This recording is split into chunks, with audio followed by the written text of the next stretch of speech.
Então, boa tarde aqui, em Santiago, no Chile, desde Santiago. Espero todos e todas estejam bem. Primeiro, eu queria agradecer o convite do Núcleo de Estudo Luso-Brasileiro e da Universidade de Lisboa pelo convite para fazer esta pequena aula sobre a função do juiz das garantias no modelo processual penal chileno hoje. A segunda questão que eu queria dizer para começar é, primeiro, me desculpar. O português não é a minha língua materna, não é a minha primeira língua, então peço desde já desculpas por qualquer erro ou incompreensão no meu português. Essencialmente, eu quero mostrar um panorama geral da reforma ao processo penal chileno, mais centrada na função do juiz das garantias. Eu não pretendo fazer uma descrição detalhada das regras procedimentais específicas da função do juiz das garantias, até porque não tem muito tempo para isso, não, né? Mas eu quero justificar política e juridicamente a necessariedade da instituição do juiz das garantias em um processo penal democrático. Eu acho que o juiz das garantias é fundamental para a concretização da imparcialidade estrutural do juiz criminal, do juiz penal. E eu acho que isso não é só assim no Chile, mas em qualquer país, inclusive, naturalmente, no Brasil, né? De fato, praticamente a enorme maioria das nações da nossa região já implementou a figura do juiz das garantias. Mas primeiro eu queria fazer algumas aclarações, algumas questões prévias. A primeira tem a ver com que o fenômeno, o processo penal, é um fenômeno muito mais global, mais amplo e complexo, que faz parte do sistema de justiça criminal, no qual tem muitos outros elementos, não só o processo, o Código Processual Penal, mas também elementos normativos, culturais, institucionais, enfim. O processo penal existe num sistema onde tem as polícias, o direito penal substantivo, a cultura é a estrutura institucional do judiciário e outros atores, as orientações político-criminais, só para recordar alguns exemplos. E isso é muito importante, porque o passo, a transição de um modelo inquisitivo a um modelo acusatório, adversarial, que foi o caso chileno, tem ou significa um enorme avanço, progresso civilizatório, transcendental para qualquer sociedade democrática. Por exemplo, existe uma reconfiguração institucional e cultural do papel do juiz, que acaba sendo efetivamente um terceiro imparcial, garante de direitos fundamentais. Mas aquele progresso, embora é muito importante, é só uma parte de uma luta muito mais ampla, muito mais longa, em função da conquista de um sistema penal mais humanitário, mais respeitoso da dignidade da pessoa humana. De fato, por exemplo, muitas das reformas processuais na América Latina do processo penal nas últimas décadas, paralelamente, embora aquilo tenha hoje agendas político-criminais que são claramente na direção oposta ao ideal de um direito penal mínimo, liberal. Hoje, no mundo inteiro, não só na América Latina, o populismo penal, o populismo punitivo é uma realidade com a qual a gente convive no cotidiano, né?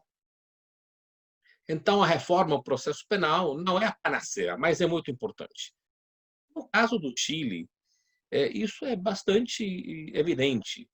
Por exemplo, embora nós fizemos uma transformação revolucionária do nosso processo penal, no Chile ainda a gente tem um Código Penal de 1874, o que é uma contradição evidente. De outra parte, por outra parte, nossas polícias ainda têm muitos defeitos, carências, com relação às exigências, os estándares de sofisticação operativa que são impostos pelo modelo atual de investigação criminal, na qual a investigação, que é dirigida pelos promotores, está sujeita a um intenso controle dos juízes das garantias, controle, na maioria dos casos, que é feito no contexto de audiências públicas, orais e com contraditório. E a questão não é menor, porque tem a ver com um dos grandes desafios, é dívidas dos processos de reforma ao processo penal na América Latina, que é a reforma estrutural das polícias. Hoje, no Chile, finalmente, nós estamos com um debate político transversal na nossa classe política na direção da transformação estrutural da polícia, orientada na modernização operativa, no respeito aos direitos humanos e na transparência, no accountability, né? Isso é um reflexo de que a realidade nunca é totalmente perfeita, coerente, inequívoca. Ela está cheia de contradições, tensões e, muitas vezes, expectativas e interesses contrapostos que estão em luta. Agora, é interessante destacar que a reforma ao processo penal chileno nasceu de setores da sociedade civil que demandavam organizações, ONGs e acadêmicos que demandavam uma maior proteção aos direitos humanos, particularmente após a experiência traumática da ditadura de Pinochet.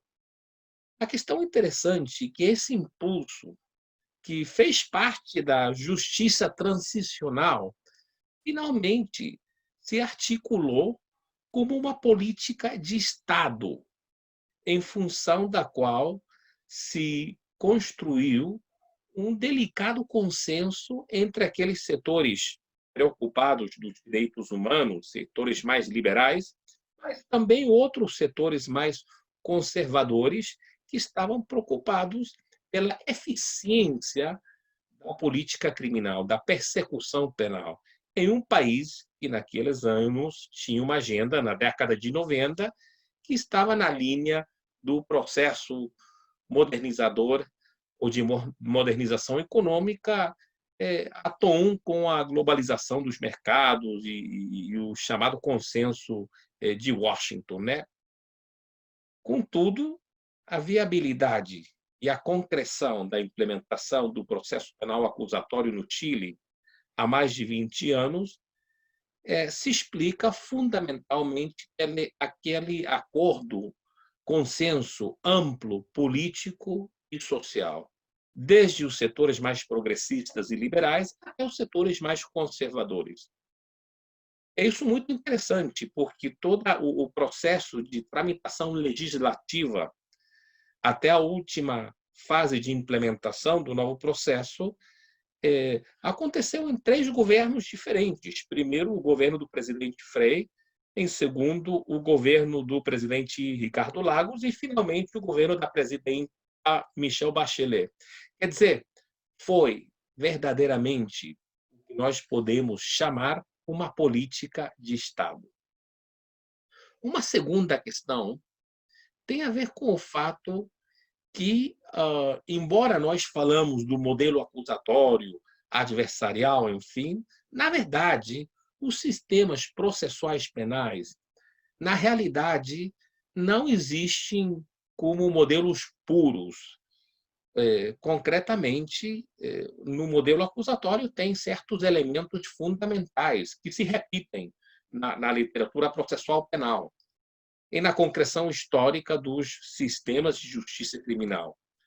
Em consequência, o fato de que, num contexto de um modelo essencialmente acusatório, a gente possa, muitas vezes, encontrar manifestações normativas e, às vezes, até práticas são contrárias ao sistema acusatório, não é uma coisa, não é uma questão que nos deve surpreender. Por isso que aquilo que nós normalmente chamamos modelo acusatório, em contraposição ao modelo inquisitivo, tem matizes, né?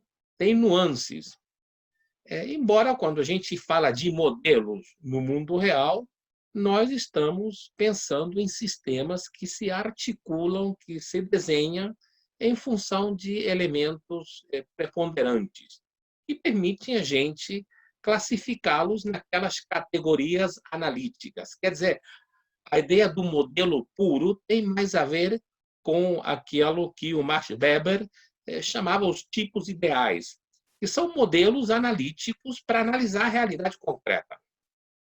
É muito bem sabido, por exemplo, que contemporaneamente existe até muitas vezes um tipo de promiscuidade entre elementos do modelo inquisitivo e o acusatório.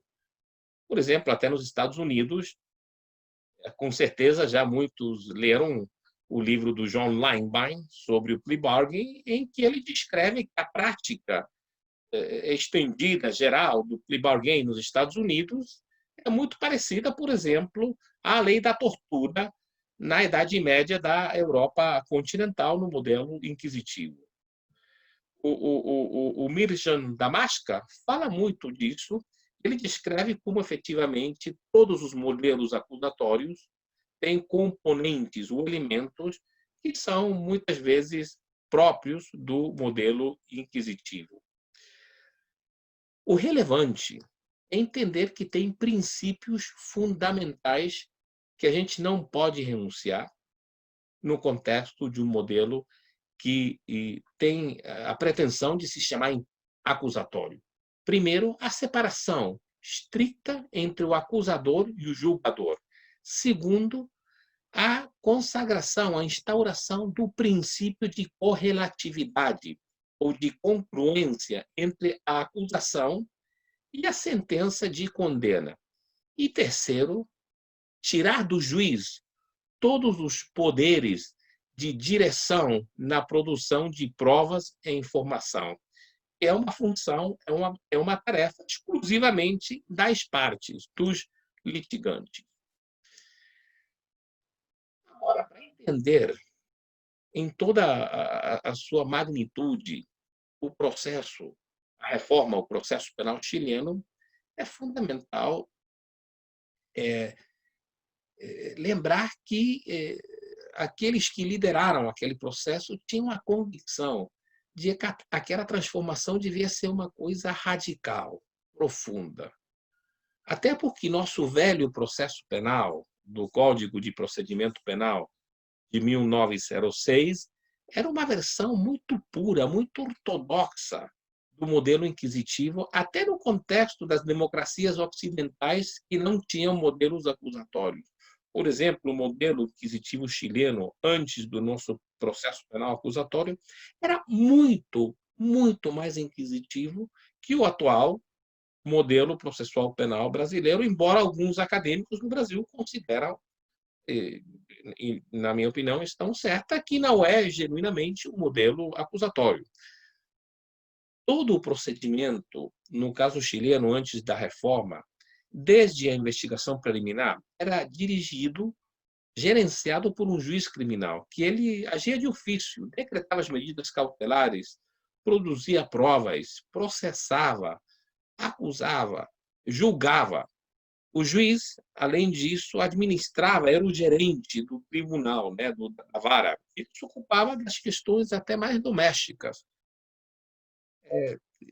É bom lembrar também que, no contexto daquele modelo, e que é uma questão típica dos modelos onde tem escrituração para o exercício da argumentação e da litigação, se produzia uma delegação das potestades, das funções jurisdicionais em funcionários subalternos, que é uma coisa típica, né, da praxis cultural de modelos processuais penais onde não existe a cultura da audiência, onde as coisas não são debatidas, argumentadas, decididas numa audiência dialógica, dialética, contraditório. Também o abuso policial é uma questão cotidiana. De fato, o único jeito de tutelar direitos fundamentais era por meio do habeas corpus, que nesse contexto, na verdade, não era um remédio, uma solução institucionalmente efetiva para tutelar as garantias dos cidadãos. Por isso, o impulso à reforma do nosso processo penal entendeu, isso é muito importante, que a transformação do processo penal não é só uma questão de modificações de leis, de novas regras, mas o desafio fundamental, a grande tarefa, é a transformação cultural, da mentalidade e também institucional e normativa. Finalmente, isso quer dizer tentar enterrar o sistema inquisitivo. Aquilo que acabo de falar é um reflexo de que a exigência fundamental para qualquer nação que tem a aspiração de levar com sucesso uma transformação radical do processo penal, a maior tarefa é mudar a cultura inquisitiva. Uma reforma ao processo penal não assume como a principal tarefa a transformação cultural, que é muito importante. Qualquer transformação, qualquer mudança legal das regras, dos códigos, embora seja revolucionária, vai acabar fracassando. Porque a cultura inquisitiva, cedo ou mais tarde, acaba por se impor nas práticas dos atores, juízes, promotores, advogados da defesa. No Chile foram criados dois tipos de juízes criminais: os juízes das garantias e os juízes orais. Os primeiros atuam na fase de investigação e na fase intermédia, que é a fase de controle da acusação e da legalidade das provas. E os segundos são um tribunal colegiado do juiz oral, que são 3 juízes. É relevante levar em conta que o juiz das garantias, que atua na fase de investigação, nunca, por motivo nenhum, pode participar e interferir no julgamento do juiz oral. E os juízes orais também não podem ter nenhum contato, nem físico, com a informação, as questões, os autos, os relatórios, enfim, os inquéritos que foram produzidos e resolvidos na fase de investigação. Isso é importante, eles não têm nem sequer acesso físico aos registros, aos autos, às pastas de investigação prévia. Quer dizer, os juízes orais no nosso sistema são epistemicamente ignorantes até o momento de começar o julgamento, que, na verdade, é uma das características fundamentais de um julgador imparcial. Ignorante enquanto os fatos, quer dizer, não contaminado. A estrutura básica do processo está dividida em 3 fases. A fase de investigação, onde tem a ação do juiz das garantias, que exerce a função cautelar de tutelar direitos fundamentais e de controle de legalidade das atuações do Ministério Público e das polícias. A fase intermédia, onde o juiz das garantias verifica, controla a admissibilidade e a legalidade das provas, das evidências do Ministério Público e da defesa. Em terceiro lugar, o julgamento oral perante aquele colegiado de 3 juízes. Então, nesse contexto, para que juiz das garantias? Por que nós achamos que o processo penal é mais democrático, é mais respeitoso dos direitos fundamentais dos cidadãos com a existência do juiz das garantias? Eu acho que aqui eu vou explicar algumas questões da função do juiz da garantia no contexto da fase preliminar de investigação e, fundamentalmente, justificar, defender a necessariedade da sua existência como condição sine qua non de um processo penal que concorde com um Estado democrático de direito. Uma questão prévia que faz mais fácil a compreensão da importância desse ator processal, juiz das garantias. Eu acho muito importante destacar que a denominação juiz de garantia funcionalmente tem a ver com a ideia de um juiz de controle da investigação.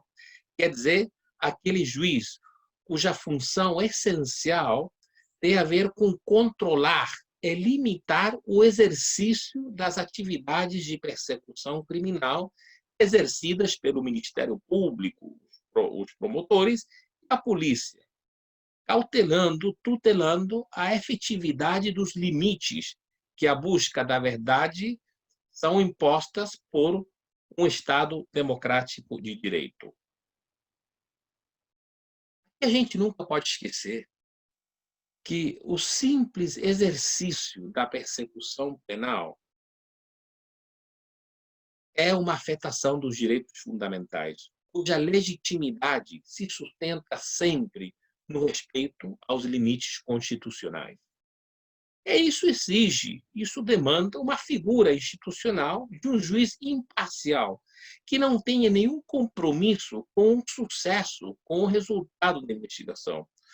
Por isso, é sempre bom lembrar que a função garantista da jurisdição não constitui uma fonte de impunidade, como às vezes se repete desde o populismo punitivo. Pelo contrário, a função cautelar e garantista cumpre uma função legitimadora do poder penal do Estado. Binder lembra muito bem quando ele diz: não dá nem para imaginar um sistema processual penal concreto que só tenha garantias. As garantias, por definição, se opõem àquelas regras, normas que instrumentam, concretizam a aplicação da coerção processal e a busca da sua eficiência. Por isso, a gente fala que o garantismo na função do juiz é também um elemento legitimador do poder penal estatal. Isso, o que eu falei, exige não só separar a função de persecução criminal e a função de julgamento, mas também é preciso separar as funções de controle de investigação e a função de julgamento. Quer dizer, isso exige a abolição da prevenção da competência, o juiz prevento.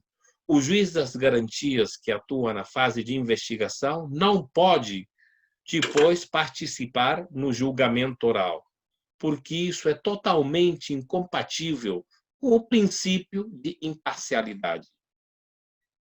Eu acho que aqui é muito difícil ter uma leitura diferente. Aquele que conheceu os autos, os relatórios da etapa da fase preliminar, e muitas vezes decretou medidas cautelares restritivas de direitos fundamentais, não está em condições de atuar como juiz imparcial no julgamento.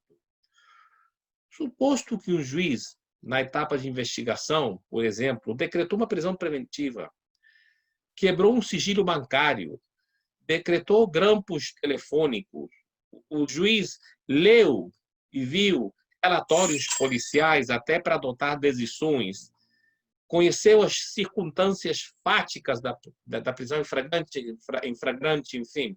Como é que aquele mesmo juiz depois vai tirar tudo isso da cabeça dele e magicamente fazer, sei lá, um tipo de autolobotomia epistêmica para decidir em um juiz oral onde se supõe que ele só deve decidir em função das provas produzidas pelas partes na audiência oral? A resposta é evidente. A prevenção da competência não permite concretar os princípios de imparcialidade e presunção de inocência, porque não tem jeito de excluir, de tirar a informação da fase preliminar de investigação da cabeça do juiz. O próprio julgador já conhece aquela informação. Afinal, no esquema, nesse esquema da prevenção de competência, a fase de investigação perde, de fato, sua natureza preliminar e preparatória e acaba constituindo o núcleo fundamental, o pilar central da informação em função da qual vai se adotar a decisão de absolvição ou condena no ato de julgamento, quer dizer, no juízo oral. Mas, desde outra perspectiva, se aquele que atua na fase de investigação, quer dizer, o juiz de controle de investigação, o juiz prevento, no caso brasileiro, por exemplo, sabe que depois ele vai ser quem julga o investigado, como é que a gente faz para garantir que as decisões daquele juiz na fase preliminar de investigação não sejam determinadas pela inclinação humana tão natural, tão inevitável, de tentar recolher a maior quantidade de informação de qualidade para uma decisão que ele mesmo vai ter que adotar no futuro? A simples pergunta prova, na minha opinião, que a instituição do juiz prevento, da prevenção da competência, compromete também a imparcialidade daquele juiz, não só no momento de julgar o réu, mas também na fase de investigação. E ainda mais grave que isso gera incentivos que, sem a menor dúvida, podem inclinar aquele juiz a produzir informação ou até fomentar teorias investigativas para corroborar, para provar seus próprios preconceitos, prejuízos e hipóteses. Isso explica, com certeza, que nos modelos como prevenção de competência se produzem fortes manifestações de direção, gerenciamento judicial na tarefa do Ministério Público.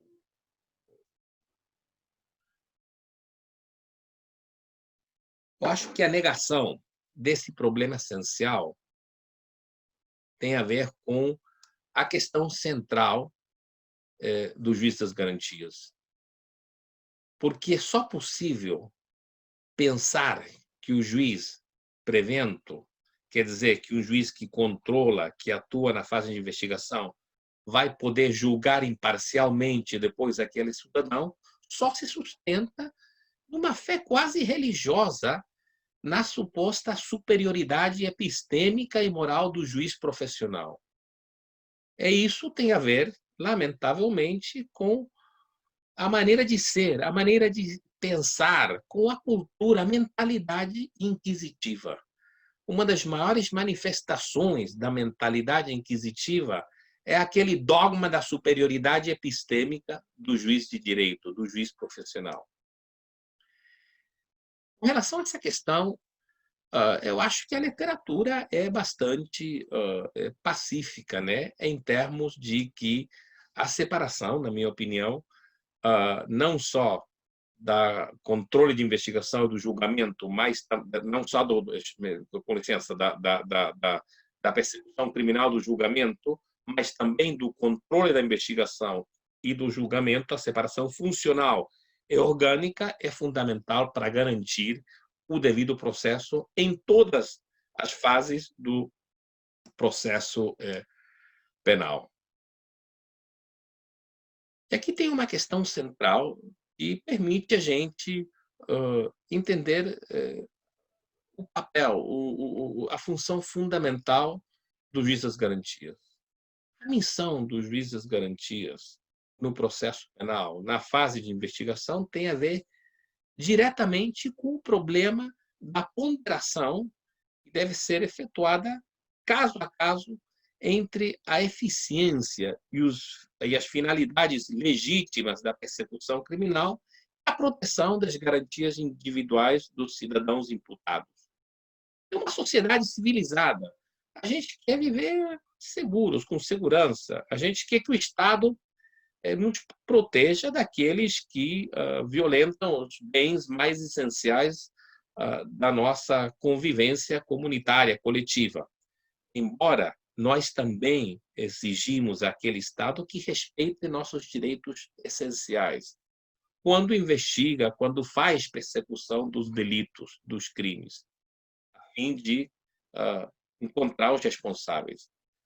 Nós não queremos que o Estado coloque na cadeia pessoas inocentes.